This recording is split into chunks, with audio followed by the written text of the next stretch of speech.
Hi, it's Dorothy Guining with Scrapbooking Quebec. This week I'm joining the Punched Out Thursday to Die For collaboration. We share ideas every Thursday on what to do with your punches and your dies. I'm going to put links to Ronnie's, Kathy's, and Krista's channels below, so be sure to check them out. These talented ladies each have a style that's unique to them and very worth watching. I'm going to be doing a layout process video today, and I'm going to be creating all of the embellishments that you see on this page.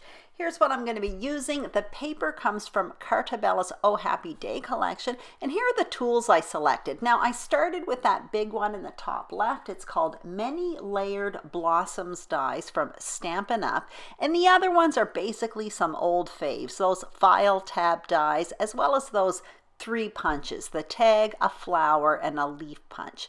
I did do a bit of preparation in advance. I prepared a frame style foundation with 3 sheets of paper, and I gutted 2 of them.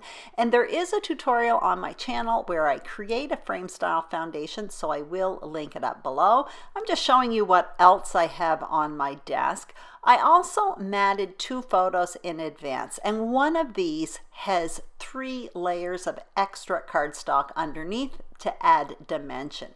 Now I'm showing you the tools again, and basically I started with those large blossom dies, and that not only inspired my other tool selection, it ends up inspiring my entire design for this layout, and I'll talk about that later on. What I'm going to do right now is add some ink splatters to this white cardstock. That's why I didn't adhere it to the page right away. So in that yellow bowl, there are 3 drips from a Stampin' Up! Re-inker bottle. I put 3 squirts of water, and with a paintbrush, I'm just putting black splatters on the page, and I'm holding that paintbrush about 7 inches above that white paper and then tapping it. So I adhered it to the frame foundation, and now what I'm doing is grouping the 2 photos as well as that journaling box in the middle of the page. And I also have my title on wax paper, but I'll deal with that a bit later on. So what I'm going to do now is start cutting out a bunch of decorations. So I mentioned earlier that by selecting these large dies, they're called Many Layered Blossom dies from Stampin' Up.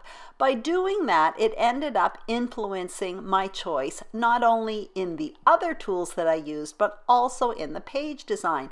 When I look at these big dies, the only thing I could think of doing was layering them up behind a photo.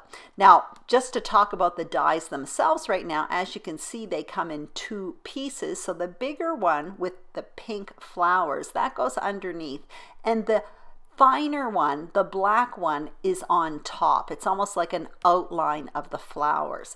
Well, when I selected that tool, simply because I wanted to use it, I hadn't used it before, I knew I'd be doing a bunch of layering because I couldn't think of anything else. So I thought of tools that would create good layering pieces. So that file tab die is great for layering, and so are tags. So I have that tag topper punch by Stampin' Up.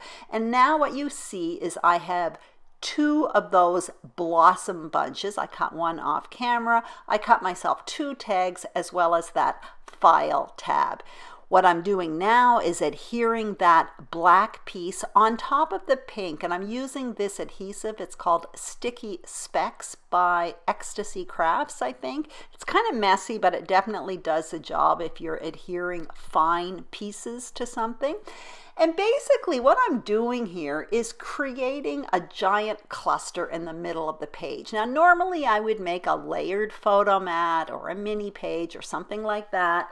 But in this case, because that die was so big and the only thing I could think of using it for was layers underneath photos, I decided to create a layered photo mat with embellishments. And that is why I said that this tool selection actually inspired my overall design. So basically what I'm creating here is a layered photo mat, but instead of using paper, I'm using big embellishments. So I have those 2 blossom bunches. I have those two tags that I'm tucking above that photo on the right. I have the journaling box, and then I also have that file tab. So those are kind of like the main pieces. I've adhered these all to the page, just like I would when I create a normal page with page parts, except the page parts in this case happen to be large embellishment pieces.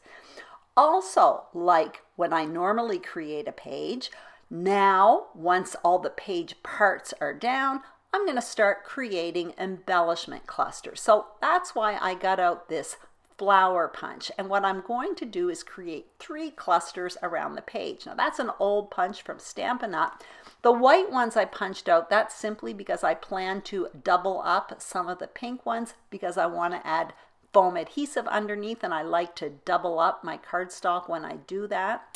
I punched out some circles for the middle of those flowers, and now I'm punching out some leaves to put in those clusters, and that's kind of like a go-to punch that I use, basically.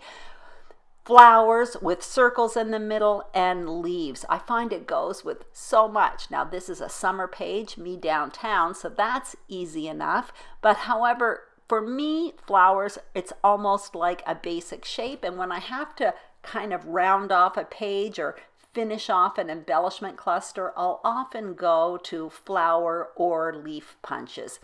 Now what you see me doing is creating reinforcers for those tags up on the top of the page. So I took a hole punch and a 1/2-inch circle punch and created some rings. And now what you see me doing is simply stamping out the date with a roller stamp that I plan to put in that tab at the top of the page. It doesn't actually end up staying there, but it stays for a while. And I used a punch, it's called a word window punch from Stampin' Up, to punch it out. I'm adding those reinforcers with adhesive, but I still don't know what to do with the title. Honestly, originally I thought I was going to put it at the bottom of the page, but since everything is within this giant cluster in the middle of the page, I decided I wanted to keep it there. So while I'm still deciding, I decide to add some twine to those tags at the top of the page. That's from Lawn Fawn, and I'm using a glue dot to adhere it. And I decide I'm going to put the title in that photo on the bottom right. I rarely do that, but honestly, I've been downtown so much this summer. I have so many photos of me downtown in this city. I'm not worried about adhering something on top of the photo. But now I have black in the title at that bottom right. I have black on those tags for the reinforcers, and I want a 3rd hit of black. Again, another visual triangle, just like what I created with those flowers. So I end up going back to those thickers, and I find these little mini chevrons. So I put 4 in that file tab at the top. It ends up being 3 in the end. And then I put 2 at the bottom underneath the word week. So now I have a couple visual triangles going on with the black, like I said, with the title, the reinforcers, and in that tab at the top of the page. And I also have the visual triangle I created with those 3 groupings of flowers. So that's kind of how I reunited this page. Anyway, I hope you enjoyed this video. If you did, please give it a thumbs up.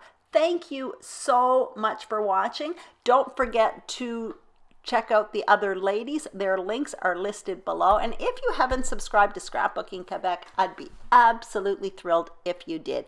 Thanks for watching and have a fantastic day. Bye-bye.